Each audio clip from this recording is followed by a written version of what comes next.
Radio Cleu, tu punto de encuentro. Amigos, ya estamos de vuelta en su programa Seguridad Ciudadana. Recordarles que estamos con el maestro Iván Eli platicando de prevención. Y maestro, antes de entrar antes de irnos a corte, estábamos platicando un poquito de si podía haber una prevención general, que creo que ahí hay un tema ahí como de falla el diagnóstico, ¿no? Exacto. Puedes ir a una escuela o a todas las escuelas del país a platicarles lo mismo. Exactamente, te comentaba hace un momento, podemos tener la misma problemática, violencia escolar, pero la forma en la cual se va a desarrollar en cada escenario es totalmente distinta. Sí. Para ello, ya a partir, de esto ya tengo prácticamente 8 años de estar trabajando. Sí. Identifica ciertas herramientas y ahí he podido pulir poco a poco hasta cierto punto la metodología. Son pasos a seguir, todavía está muy breve, pero sí nos da pauta para generar. Primero te decía hace un momento, contextualizar, entender la comunidad y entendamos como comunidad al entorno o el conjunto de personas que conviven en un lugar en un tiempo determinado. Sí. La escuela es una comunidad. Sí. ¿Sale? Toda escuela, centros de trabajo, la misma colonia, un municipio entero, si tú quieres, es una comunidad. Debemos entender cómo funciona cada uno. No todas las escuelas incluso se rigen por las mismas líneas. Bueno, ni siquiera cada salón. No, exactamente. Entonces debemos entender. Después de que entiendes, haces esta contextualización, tú con antelación ya identificaste el problema. ¿Sale? ¿Y cómo vamos a decir, bueno, hay que ponerle atención a esto? 2 elementos bien simples. Incidencia, afectación. ¿Cuánto se comete? ¿Qué tanto nos afecta? ¿Vale? Un ejemplo claro, en Puebla, de los últimos años ha estado, desgraciadamente, de moda hablar de feminicidio. Sí. O sea, tenemos casos registrados, son 86 casos, si no me equivoco, el año pasado, ya en total. Es lamentable, claro, pérdida de la vida de cualquier persona, sea varón o mujer, es igual de delicado. Y decían en muchas organizaciones o incluso la demanda popular, bueno, ¿por qué no se activa la alerta de género? Se están matando mujeres en Puebla. No, espérate. No cualquier muerte de mujer, o no toda muerte de mujer es feminicidio. Primera. Sí. Después, debemos de estudiar si cumple con las características, bueno, podemos identificar. Entonces, cuando estudiamos nosotros victimología, entendemos que por cada víctima directa hay aproximadamente 20 víctimas indirectas. ¿En qué entendido? En el entendido de que esa víctima directa convive con su familia, con sus amigos, su lugar de trabajo y la comunidad en general. Sí. Y por lo menos 20 personas nos conocen y con 20 personas nosotros interactuamos de forma directa. Sí. Entonces, esa afectación inicial se multiplica por 20. Si tenemos 86 casos, al final del día tenemos más de 300 casos. ¿Sale? Sí, son muchísimos. Sí. Ok. Tienes 300 casos, 300 personas afectadas. Y haces ya tu conversión estadística. Y dices, bueno, esas 300, ¿cuánto representan de los aproximadamente 4.5 millones de habitantes que tenemos en Puebla? No, pues no es ni el 0.00%. Que además... sí, perdón. Y es a lo que voy, lo que decía hace un momento, es cuando entonces las instituciones o las dependencias de gobierno porcentaje, menos del 1%, no relevante. No le vamos a poner atención. O intervienen los medios de comunicación, se viraliza y un problema, al final son problemas, al final son cosas que los gobiernos, que las autoridades, que los criminólogos, que los que estamos metidos en estos temas tenemos que resolver. Pero a lo mejor hay una problemática mayor. Exacto. En robo a comercio, robo a transeúnte, que nos está generando más afectaciones que otros, pero que no se viralizó. Exactamente, no se le presta tanta atención porque desgraciadamente se ha normalizado. Sí. Se percibe ya como algo habitual. Entonces, decía este caso, fueron 86 casos aproximadamente el año pasado de catalogados como feminicidios. Son lamentables, evidentemente. Sí. Y hacemos un ejercicio simple. ¿Cuántos delitos de robo se cometen al día? No en el estado, en la ciudad de Puebla. Muchos más. Pues, más de 50, ¿no? Muchos más. Y dices, bueno, ¿y por qué eso lo que mencionas? Porque esto no se le da difusión. Si tú multiplicas 50 por 365, teníamos miles de incidencias delictivas. Y eso es a lo que voy. Incidencia, afectación. ¿Cuánto se comete? ¿Qué tanto me afecta? Que a lo mejor hasta hubo más pérdidas de vidas Exacto. Recordarás a inicios del año pasado en el asalto, esta boom de asalto a transporte público, que ya llegaban a los extremos de matar a los pasajeros. Sí, o sea, se subían, se frustraba el asalto o tratabas de defender a una persona y te pegaban un brazo. Incluso hubo hasta un elemento, me parece que de tránsito, que perdió la vida, que se percata que hay un... atiende el tema, se percata que están asaltando el camión, se sube y lo reciben a balazos y desafortunadamente el elemento pierde la vida.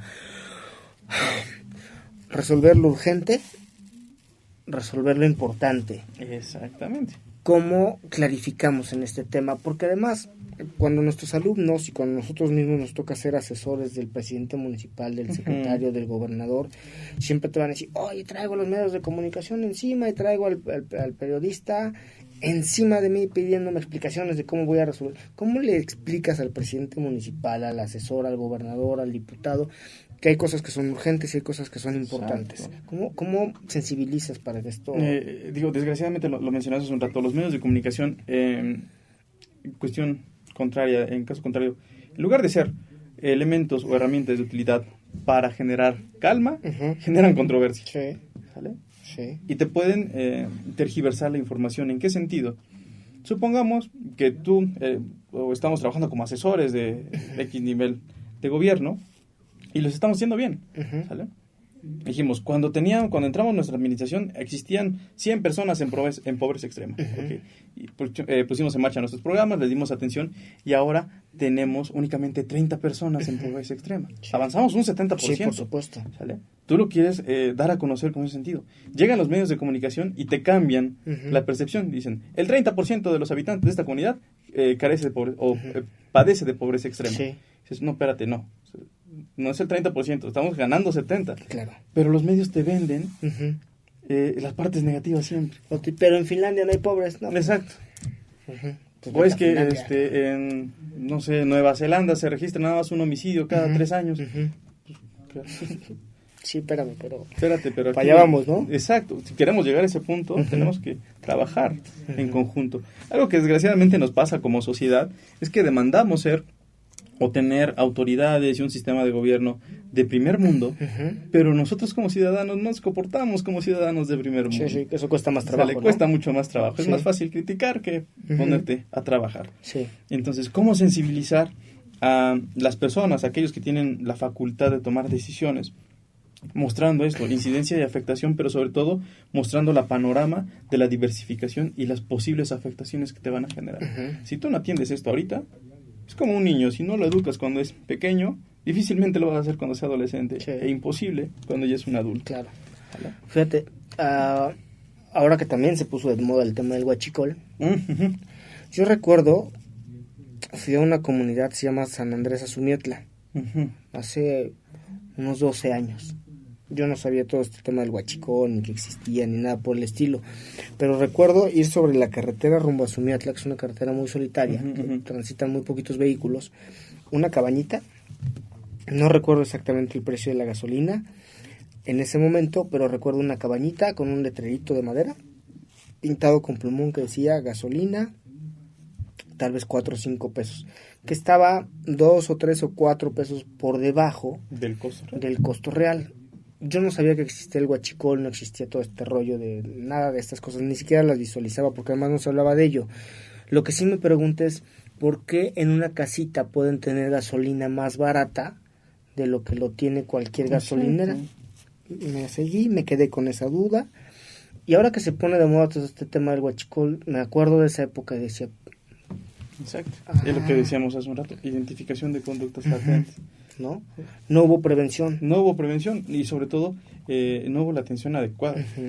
Para hablar de prevención, le digo, si nos vamos al contexto tradicional, nos enfocamos o nos quedamos encuadrados en prevención secundaria, que es cuando ya se manifiesta la problemática. Sí. La terciaria también nos viene afectando o se genera la afectación porque se trabaja con el sujeto que delinque, pero no con la sociedad a la cual tiene que regresar. Sí. Ya hablábamos de las etiquetas y demás. En este sentido, cuando ya se genera la problemática, ya no podemos hablar de prevención en términos estrictos. Podríamos hablar de atención, de reacción, de solución, si tú quieres. Pero prevención, ese término ya no encuadra. Quedó rebasado. Exacto, ya quedó rebasado. ¿Qué tenemos que hacer? Darle atención. ¿A qué le vamos a dar atención? A todas las problemáticas. Y digo, para lograr y hablar de prevención dices, ok, ya se presentó la problemática, no la pude entender, no me di cuenta que estaba ocurriendo, ya la tengo aquí. ¿Qué sí puedo lograr? 3 cosas fundamentales para hablar o delimitar el trabajo de un criminólogo en temas de prevención es, primero, reducir al mínimo soportable la cantidad de incidencia delictiva. ¿Qué es el mínimo soportable? Es la cantidad de delitos que nosotros como sociedad vamos a tolerar. El caso, retomando el ejemplo de feminicidio. El año pasado murieron 86 personas, desgraciadamente. Si logramos que esa cifra baje a 5, va a seguir existiendo la problemática del feminicidio. Pero 5 es menos escandaloso que 86. Sí, por supuesto. ¿Vale? Es bueno, dicen, ok, murieron 5 nada más este año.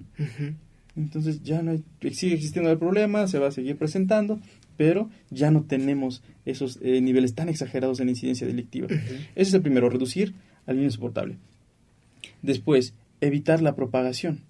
Si identificamos que se desarrolla en la colonia Benito Juárez, vamos a tratar de que no salga de la colonia Benito Juárez. ¿Sale?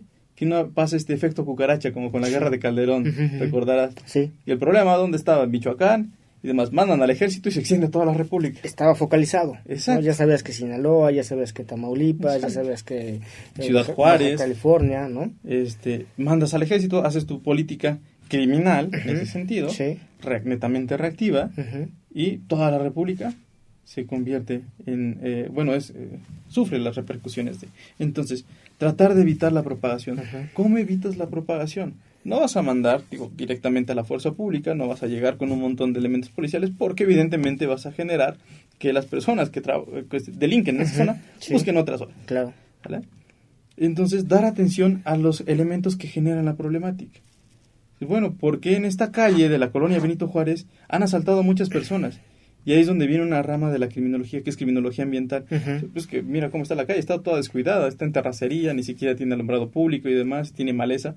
Pues vamos a mandar a los de imagen pública a que le dé una manita de gato, pinte, ponga lámparas y demás, y después puedes transitar normalmente.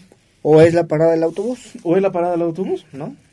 Ahí llega, o sea, ahí se estacionan los morados y de ahí todo el mundo va a dispersarse hacia sus casas. Exacto.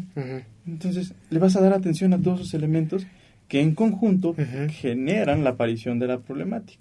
Y el tercer punto es evitar la reincidencia. Quizá puede generar o ser muy similar en cuanto al nombre al concepto tradicional, pero si nosotros nos enfocamos a evitar la reincidencia, no de los que están afuera, que están adentro, sino de todos aquellos que están afuera. ¿Vale? ¿Desde dónde? Desde los conceptos más básicos, escuela, familia, amigos, todo eso. En escuela, aquellos que nos dedicamos a la docencia, sabemos identificar perfecto quién posiblemente pueda andar metido en ciertas cosas. ¿Vale? Si tú trabajas desde ese momento, sabes identificar, pones en práctica una atención y le das paso a que no salga, entonces esa reincidencia, esa persona ya no va a tener esa percepción de es mi camino, pues como lo comentabas, el alumno que decía, yo quiero trabajar en esto para hacer esto al final. Si logramos cambiar ese panorama, mostrarle todas las vertientes, concientizar y humanizar sobre todo a la persona, podemos evitar esta parte de la reincidencia. Y digo, en el discurso se escucha bien bonito y bien fácil, pero para lograrlo es sumamente complicado, porque requiere no solamente de la capacidad de aquellos que se atienden la problemática, sino de la capacidad de recepción y de compromiso que tenga la persona o las personas que la padecen. Ok, vamos a ir a un corte, regresamos ya al último bloque del programa, pero te dejo una pregunta para cerrar. Okay. Eso suena a mucho trabajo. Es mucho trabajo. Suena a mucho trabajo, cosa que de repente tampoco queremos hacer. ¿No? O sea, no, yo quiero llegar y cobrar y que me den mi oficina y pues, tener ahí a mis elementos a disposición y decir, el informe del presidente va a decir que llegamos a 240 escuelas y conformamos 300 comités, pero fuimos una vez, les echamos un choro y les regalamos unos silbatos bien bonitos que ya traían el logo de la administración pública, pues ahí les regalamos unos cuantos juegos ahí para su espacio deportivo y se acabó. Dimos cifras. Eso que tú estás planteando suena mucho trabajo, suena muy complicado. Pues es que me tengo que ir a la comunidad y platicar con ellos, y entenderlos y ver cuántas es parte de la labor. Vamos al corte, regresamos con este último bloque. Amigos, vamos a corte, regresamos ya al último bloque. Estamos platicando con Iván Elí de Prevención. Radio Cleu, tu punto de encuentro.